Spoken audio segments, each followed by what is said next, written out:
ఆకాశము భూమియు గతించును కానీ నా మాటలు గతింపవు అని మన యేసు ప్రభువు చెప్పటం దేవుని యొక్క వాక్యంలో మనం చూస్తూ ఉన్నాం. దేవుని బిడ్డలారా, దేవుని యొక్క మాటలు ఎంత ఘనమైనవో మనం అందరం కూడా ఎరుగుదుము.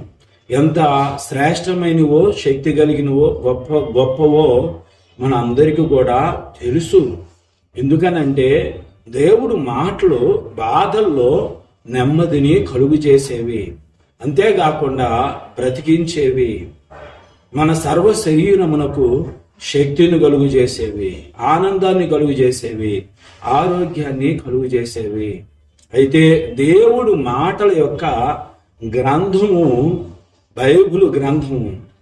ఈ గ్రంథము ఆయన నమ్ముకొని ఆయన్ని పూజించేటువంటి ప్రతి ఒక్కరి చేతుల్లో ఉండటం అనే ఈ ధన్యత దేవుడు ఇచ్చినందుకు మనం ఒకరోజు కాదు, ప్రతిరోజు కూడా మనం సంతోషించే వారంగా, దేవుణ్ణి స్తుతించే వారంగా ఉండాలి.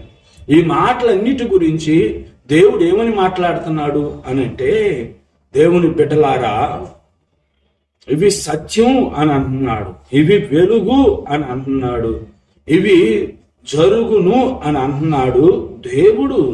ఆకాశము గతించునేమో, భూమి గతించునేమో, నా మాటలు మాత్రం గతించవు అని దేవుడు ఎంత స్పష్టంగా తెలియజేస్తున్నాడో చూడండి. దేవుడు మాటలు గతించేవి కాదు.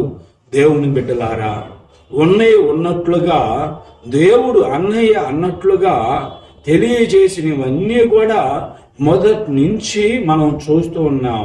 ఇది లోకం అంతా కూడా చూస్తూ ఉన్నటువంటి, గమనిస్తున్నటువంటి సత్యం. ఆయన మాటలన్నీ కూడా జరగటం, ఆయన మాటలన్నీ కూడా ఉన్నట్లుగా జరగటం మనము చూస్తూ ఉన్నాము. కాబట్టి దేవుని బిడ్డలారా, మన దగ్గర అసత్యాలు ఉన్నాయి, అబద్ధాలు ఉన్నాయి. మన దగ్గర మనం చేస్తాము అని చేయనటువంటి వారంగా, వెళ్తాము అని వెళ్ళనటువంటి వారంగా, ఉంటాము అని ఉండనటువంటి వారంగా, వెళ్ళిపోయేటువంటి వారంగా మనం ఉంటాం.